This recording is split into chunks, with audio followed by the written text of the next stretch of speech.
vào nhà đi. Mày không về đâu. Về nhà không có chỗ ở đâu. Mở cửa cho mày vào nhà đi.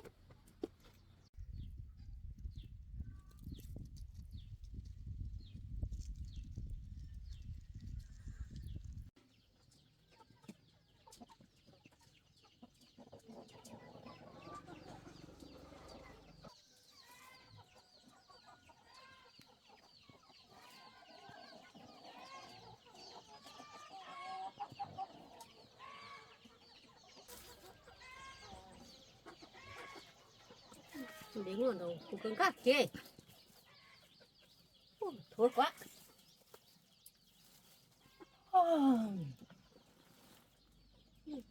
Nó quá. Bây giờ làm cái gì ăn? Nó quá. Nó quá. Cái gì ăn? Nó lắm không? Cái gì ăn? Cái gì ăn?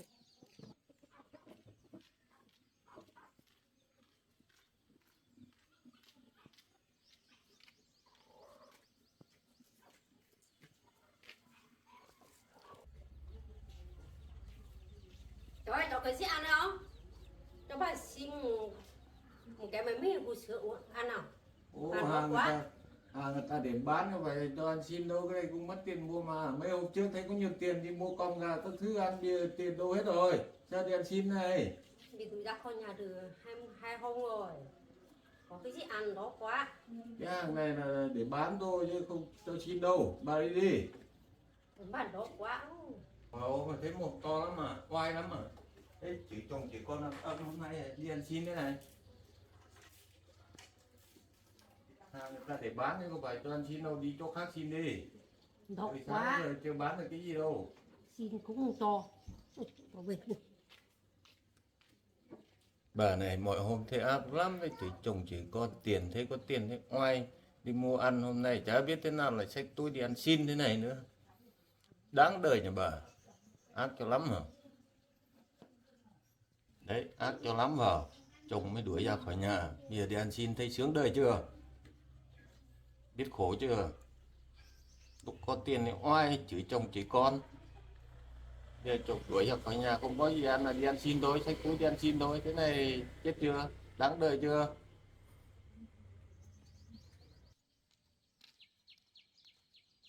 Đó quá. Nó xin cũng không to. Đó quá. Đi đi. Mà cái gì ăn đây? Tức ở đây. Đó quá. Là ở đây làm giàu ác quá, họ không thừa. Xin cái gì họ cũng không cho ăn. Bự lắm rồi. Đó quá. Bé đi đâu xin ăn đây.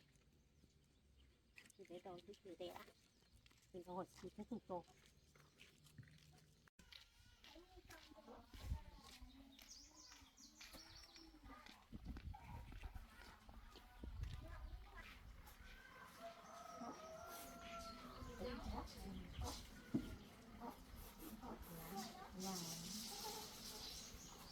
Bà muốn gì bà? Bà phải chơi á. Thế bà ngồi chơi đi.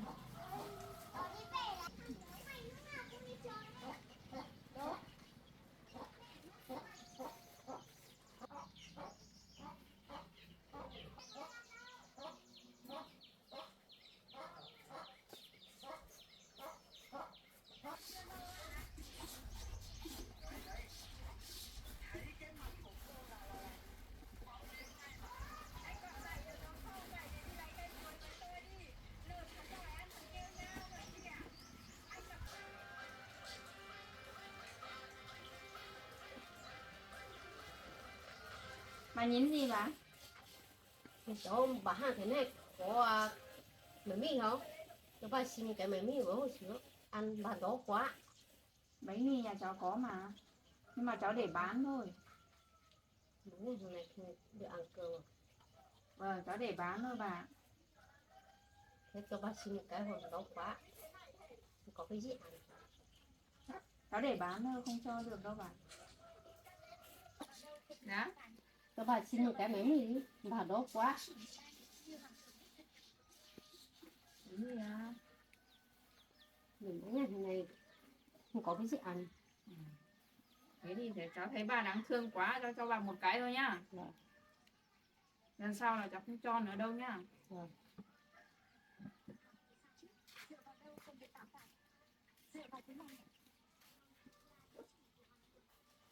Đây bạn, Tạ ơn cháu nhá. bà đi về đi. Quá tạ ơn cháu nhá.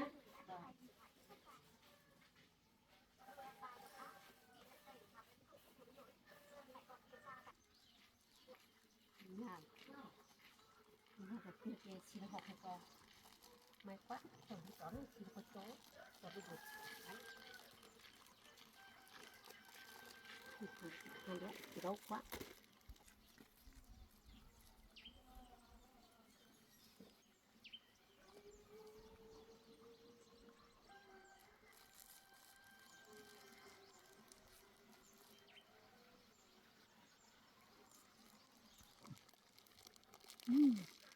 Ngon quá.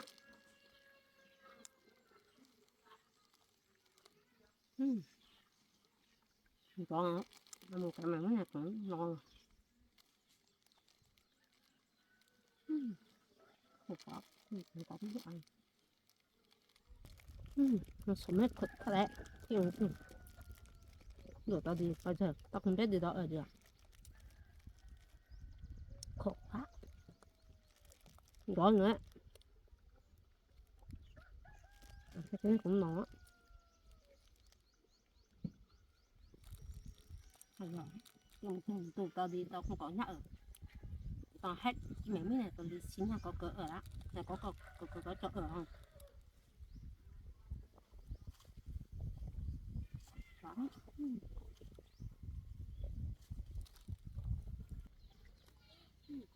Sao được nhà có cửa rồi? Có cửa biết không? Nhà này. Tôi đi đó.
Mới cho đi.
Từ đấy á, 120.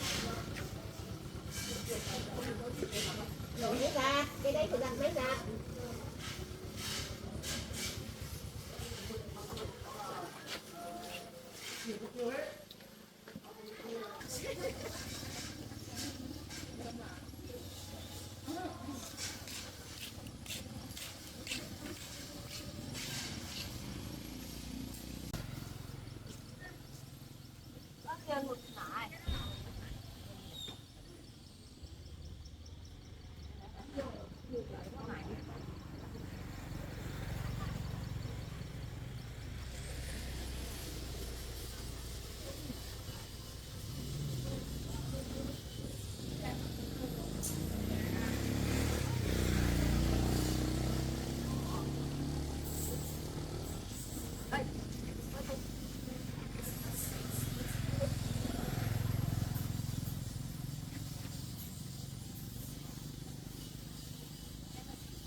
Mai có lại đem về bán nhá. Còn cái dưới nè. Con lấy đi.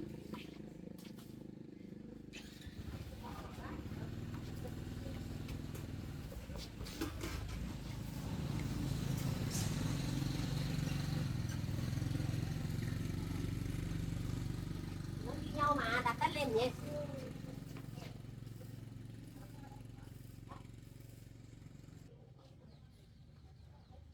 Cái này là hai thứ này là vào 7 cân. 7 cân là tính ra là vào 200.000. Còn thứ là 200.000. Ê, rau vườn à?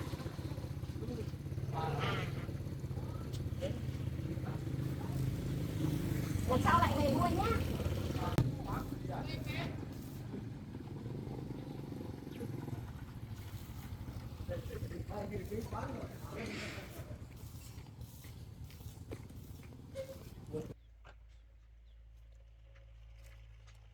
Bông hai má hồng hồng, bé đi chơi tan, bé em theo cùng. Mẹ mua xe gỗ cho bé ngồi trong, bao giờ thống nhất em bé về phố đông, bé bé bồng bông. Bé đi chơi tan, bé em theo cùng. Mẹ mua xe gỗ cho bé ngồi trong, bao giờ thống nhất em bé về phố đông, bé bé bồng bông. Em bé ngồi chơi nha.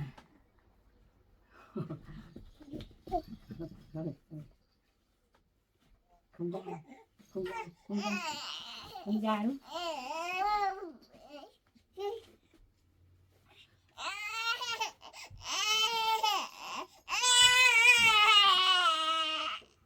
Bé bé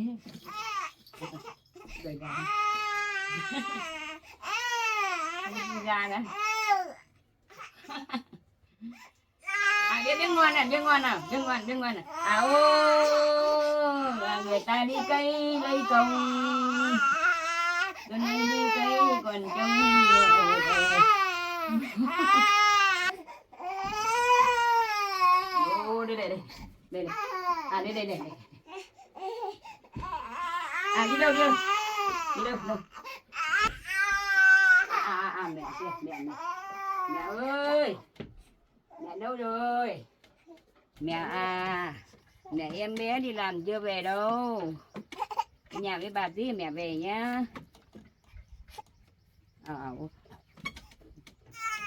Gà kia, gà kia, gà cốc kia kia, gà cốc.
Có mẹ vào rồi.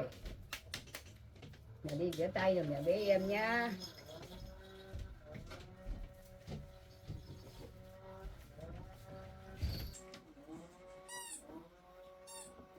Chưa nhé.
Cháu bé không Vũ à?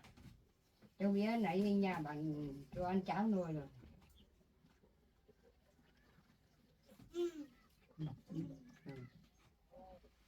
Bây giờ cháu đi làm gì để bà xem bé giờ cháu đi.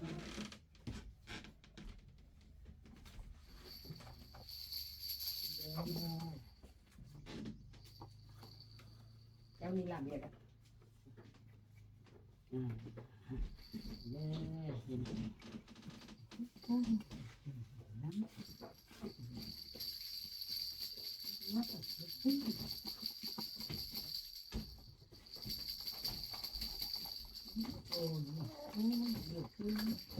Ô tô có làm một khóc có cả con khóc rồi con vợ con nữa.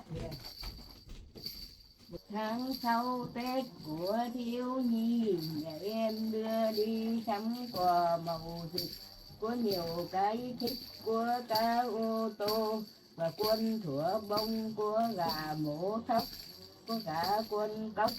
Cái gì em trông của quân, có gà mổ thóc, có cả quân cóc và quân thủa bông. cái gì em trông cũng đều thích cả. Này, bé cam đi, này này, bé.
mày vào một tí à?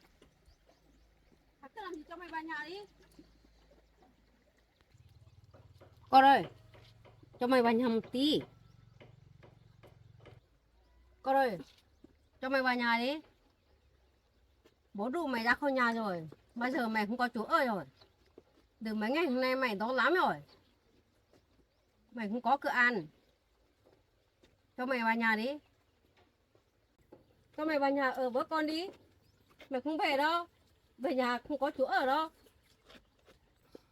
Con ơi, mày không về đâu. Bây giờ mày thiệt lắm rồi, mày không ăn nữa. Bây giờ mày thương con lắm. Không mở cửa cho vào đâu. Vào nhà phá hết. Cho mày vào nhà đi. Cháu mình đi không Bây giờ mày thương con lắm mà. Bây giờ mày không hèn hạ con nữa. Cháu ơi, không mở cửa cho bà kia vào nhà nữa. Cháu bác sĩ dặn rồi, ai làm mạnh không cho vào đâu. Vào nhà là phá hết cái đồ của cháu hôm nọ đi về. Lục đồ lục điêu là lấy hết, tìm tiền nữa. Cháu ơi đừng mở cửa nha, bà nếu vào là cháu có ý định gì đấy. Bác sĩ không cho vào đâu, cháu bác sĩ không cái cho. gì? Rồi, mày được tiệc cái bác kia nói rúa thôi. Không tính cái bác kia đâu. Con ơi, mở cửa cho mày vào đi. Cho mày ở đây mấy hôm mà. Mày ở đây chung có con cho em bé này. Con đi làm mẹ ở nhà nó cơ cho con ăn này. Bây giờ mẹ không ăn nữa. Bây giờ mày hiền lắm rồi. Bây giờ mày thương con lắm. Mày không ăn như trước nữa. Mở cửa cho mày vào nhà đi. Cái có cơn này. Cái có cơn này. Có cho tao vào nhà không? Bà kia bà ác lắm, bà đi về đi. Không cho bà vào nhà đâu, không mở cửa đâu. Tôi về á, tôi không về đâu, tôi ở đây ở mấy hôm đã. Cái bà này mẹ còn nuôi được. Mày không nuôi được à? Thế mày sao nuôi cái bà này? Tôi là khác, bà là mẹ kế, bà ác quá. Tôi là người già không có nơi nương tựa thì cháu này đem tôi về nuôi lâu rồi. Khác cái gì? Tôi lại mày nói cơ mà. Bà người ngoài thôi, biết cái gì hả? Bà đi về đi, bà ác quá, bà không vào đây nữa. Có tin tao Không tin. Tí tao đốt cái nhà bây giờ. Bà đốt nhà, tôi có số điện của công an, tôi gọi công an về. Tao không sợ Bắt đâu. bà. Tao không sợ đâu. Cái con được có cho tao vào nhà không? Cho tao vào nhà ở mấy hôm không à? Tí tao đốt nhà đó. Bà rồi bà cứ đốt đi, bà thử vào nhà xem. Không mở cửa cho bà lấy đường nào vào. Đã qua tôi già tao không chạy được rồi. Tao phải chạy một tí xem. Tôi chạy lên đó. Chứ tao không vào được á.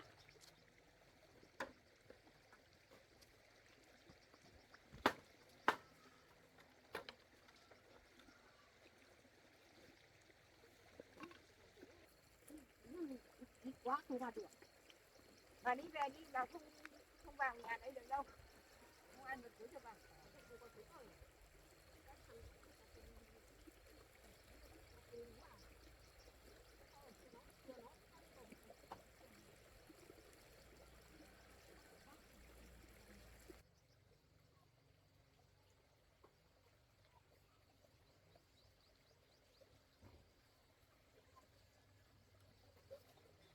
Bây giờ đi về, không có chỗ ở. Tao ở đây thôi. Chỉ có cơ. Nó cơ chín không ăn đã. Chưa có cơ khăn gọi ăn. Ở đây thôi. Mua đấy được. Sát tổ rồi. Đúng ở đây đâu hả? Đi về không có chỗ ở. Mình đổi ra khỏi nhà. Bây giờ không có chỗ ở. Đã ở đây rồi. Ở đây ngon cơm nhé. Có cơm tí. Khi có cơm tối có cơm nó cười chín chắc thừa có cơm chắc lại cơm để cho tao ăn không to lắm rồi mấy ngày hôm nay không có cửa ăn